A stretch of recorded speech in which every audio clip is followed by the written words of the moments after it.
film yang berjudul The Collector 2009. Emang sih filmnya udah jadul, tapi rasanya pengen aja gitu ngebahas film ini secara banyak hal-hal yang gak masuk akal dan juga kekuatan-kekuatan psikopat yang melebihi para dewa.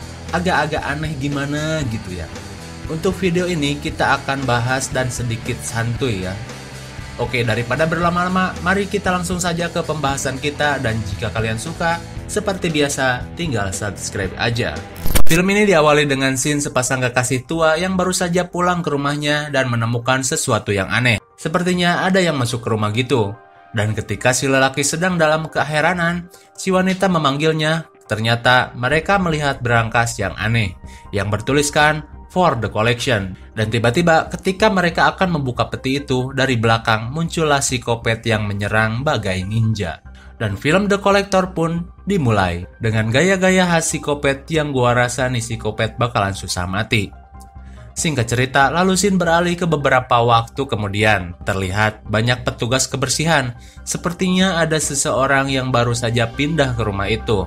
Dan Arkin adalah salah satu petugas di sana. Ia sedang mengecek-ngecek rumah dan membersihkan rumah. Kemudian pandangannya teralihkan pada seorang mamah muda yang sedang ngaca dan menyuntikkan serum kecantikan. Lalu ia dikagetkan dengan seorang anak dari mamah muda itu. Ia mengajak Arkin main-main anyang-anyangan. Dan ketika anak itu akan minum, terlihat ada laba-laba di gelasnya. Untung saja ia tidak digigit laba-laba yang mungkin akan menjadikannya superhero. Kemudian datanglah ayah dari anak itu dan berbicara padanya untuk kembali bekerja. Lantas Arkin pergi ke belakang rumah dan menemukan sarang tawon di belakang rumah dan menyuruh petugas botak yang memakai masker untuk membersihkannya. Lalu Arkin pergi ke mobil untuk santuy smoking. Lalu tiba-tiba ia dikagetkan seorang gadis seksi. Ia adalah anak pertama dari keluarga di sana. Ya, terlihat sedikit badung sih.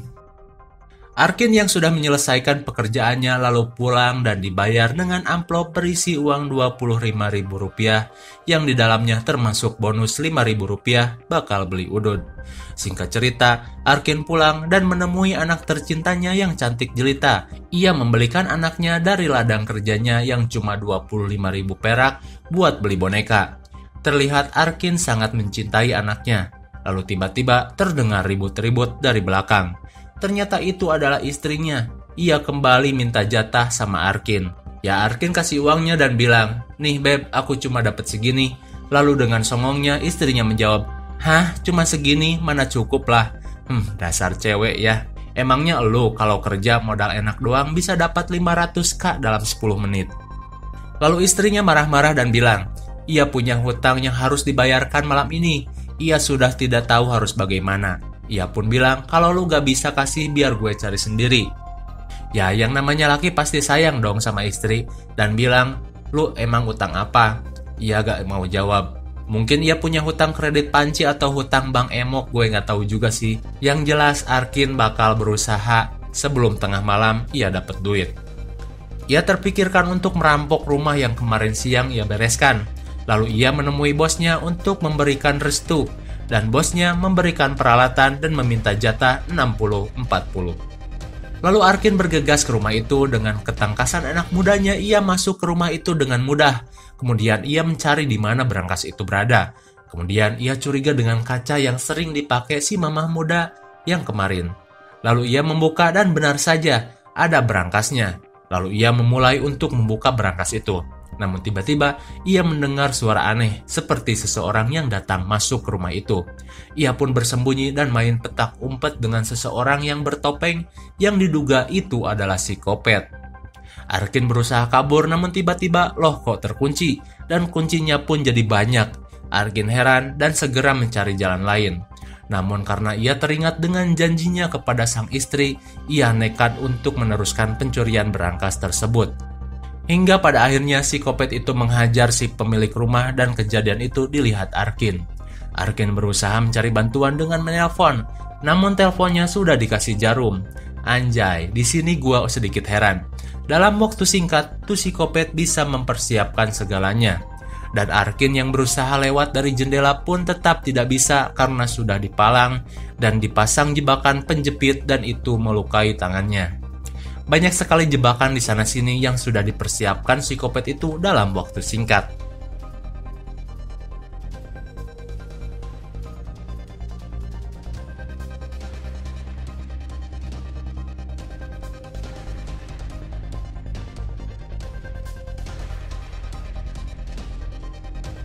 Hebat sekali, sungguh pekerjaan dewa. Psikopat mah emang GG parah, untung saja Arkin yang mempunyai skill pencuri tidak mudah terjebak oleh jebakan-jebakan yang dibuat psikopat itu. Kemudian, Arkin mencari jalan ke basement sambil petak umpet dari psikopat tersebut. Lalu ia menemukan si pemilik rumah yang sudah dalam keadaan teraniaya, dan disinilah jiwa manusiawinya mulai tergugah. Dari pencuri, kini ia berusaha menyelamatkan keluarga itu dari buronan psikopat. Lalu ia diberitahu senjata yang disimpan di brankas dan peluru yang ada di lemari baju. Lalu ia pun diberi nomor kombinasinya. Ah, lumayan, sekalian aja ambil barang berharga di brankas itu. Arkin pun kembali ke atas dan membuka brankasnya. Ada pistol dan juga sebuah batu rubi. Lumayanlah, sekalian aja, kata Arkin. Dan dia juga lagi butuh duit buat istrinya bayar Bang Emok. Namun sayangnya, si peluru yang disebutkan tadi tidak ketemu dan itu membuatnya useless. Lalu tiba-tiba Arkin mendengar suara gaduh dari dalam lemari. Ternyata itu adalah brankas yang tadi di awal-awal scene. Arkin membukanya dan isinya ternyata adalah orang tua yang tadi di awal-awal. Ia dimasukkan ke dalam brankas itu dengan luka-luka. Ia memberitahu Arkin bahwasanya psikopat itu akan memilih seseorang yang akan menjadi koleksinya dan akan membunuh yang lainnya yang tidak dipilih. Ia kaget, ia tidak mau diketahui psikopat yang kian mencari-cari keberadaannya. Ia kembali memasukkan lelaki itu ke dalam peti dan mencari jalan lain. Kemudian ia malah terjebak di kamar yang lantainya dilumuri lem Korea yang sangat banyak. Tapi lem ini benar-benar korosif dan nempel parah. Kucing aja sampai gak bisa kabur. Dan sepatu Arkin pun sampai lepas. Karena kucing yang berisik, Arkin hampir ketahuan dan melempar kucing itu dari jebakan lem yang membuat kulitnya lepas. Lantas kucing itu lari ke jendela dan ternyata di jendela juga sudah terpasang jebakan pemotong. Gila sih nih psikopat, seluruh bangunan udah dipasang jebakan. Lalu Arkin sembunyi di dalam selimut. Psikopat yang mencarinya tidak menemukan keberadaan Arkin. Singkat cerita, Arkin kembali mengendap-endap ke dalam basement untuk menyelamatkan penghuni rumah. Namun si bapak udah dibunuh dan digantung. Sisa si mamah muda, lalu Arkin membuka borgol mamah muda itu lalu bilang, "Please jangan berisik mah, aku akan menyelamatkanmu." Namun karena mamah muda itu ngelihat mayat suaminya, ia pun panik dan lari ke atas. Dan ia pun jadi korban psikopat dengan ditusuk-tusuk berkali-kali. Arkin pun tidak bisa berbuat apa-apa. Ia pun memutuskan untuk kabur saja karena semua penghuni sudah mati. Lalu ia mendengar suara mobil dari luar. Ternyata itu adalah si remaja seksi yang pulang pacaran dengan membawa cowoknya untuk masuk ke dalam rumah. Mereka berniat untuk mantap-mantapan di dalam rumah yang dikira orang tuanya sudah pada keluar kota. Karena memang kemarin bilang kepada anaknya untuk ikut keluar kota, namun anaknya nggak mau ikut. Lantas anak itu masuk ke dalam rumah dan mantap-mantapan di rumah yang penuh dengan jebakan-jebakan psikopat. Dan hal itu membuat psikopat sadar dan kembali mengecek korban berikutnya. Dan ketika si cewek sedang nge-fly, tiba-tiba ia melihat psikopat yang sedang menonton mereka mantap-mantapan. Si cewek kaget lalu psikopat menunjukkan dirinya. Si lelaki yang sok jago berusaha melawan, namun jelas psikopat gak ada tanding. Lelaki itu terjatuh ke dalam jebakan-jebakan beruang dan mati seketika. Lalu si wanita pun disekap dan diperlakukan dengan mantap, karena mungkin psikopat itu merasa ingin. Kemudian Arkin berusaha menyelamatkan wanita itu dengan mengalihkan perhatian psikopat dan membuka ikatan tangannya. Namun seperti biasa korban-korban psikopat selalu bodoh gak ketulungan. Ia pun lari panik dan terkena jebakan psikopat lalu mati seketika. Karena kini semuanya sudah mati, lalu Arkin pun lari saja dari rumah itu. Ia berhasil keluar dan nyaris selamat. Namun tiba-tiba ia melihat ke jendela, ia menemukan anak perempuan yang kemarin mengajaknya bermain. Ia itu adalah anak bungsu pemilik rumah itu. Hatinya tidak tega untuk meninggalkan anak itu bersama psikopat, lantas ia pun kembali masuk ke dalam rumah itu. Dan kini psikopat itu menyadari keberadaan Arkin. Ia akan melawan psikopat itu dengan strum listrik, namun psikopat susah dijebak. Ia tahu bahwa di dalam Arkin sudah mempersiapkan jebakan strum. Lantas psikopat itu membawa si bapak yang berada di dalam kotak dan melemparnya duluan. Jadi yang kesetrum bapak itu dulu. Kemudian Arkin bertarung dan tentu ia kalah. Namun ia menarik topeng psikopat itu dan terlihat ia seperti kaget. Arkin sepertinya kenal dengan psikopat bertopeng itu, dan ia pun dihajar lalu pingsan. Ia disekap di basement dan diikat dan dikait-kaitkan dengan kail pancing yang banyak. Dan ketika Arkin disiksa dengan siksaan kecoa, tiba-tiba muncul suara mobil polisi. Di sini gue sedikit lega. Nah, gini dong, ada polisi. Kan biasanya polisi suka datang telat tuh. Namun kesenangan ini tidak berlangsung lama, karena yang datang cuma satu orang polisi aja. Aduh, jelas polisi itu dimusnahkan dalam sekejap.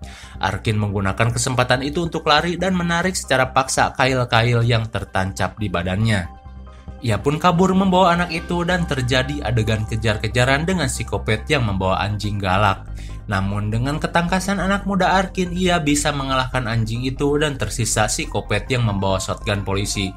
Ia kemudian kembali bertarung sekali lagi dan ia menang dengan mengecoh psikopat itu dengan cermin dan membuat psikopat itu tertimpa jebakan lampu pisau.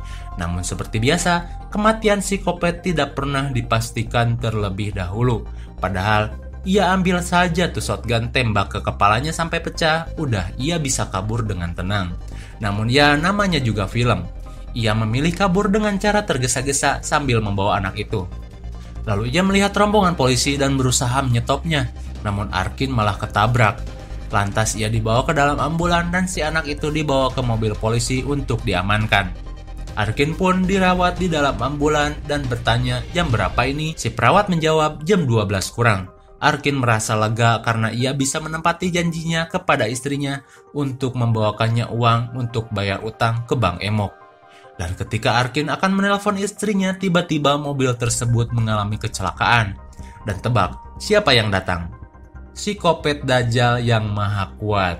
Kok bisa ya? Ia sehat walafiat setelah tertusuk segala macam benda tajam dan berhasil mengejar Arkin yang sudah jauh dan ngebut dengan menggunakan mobil ambulan.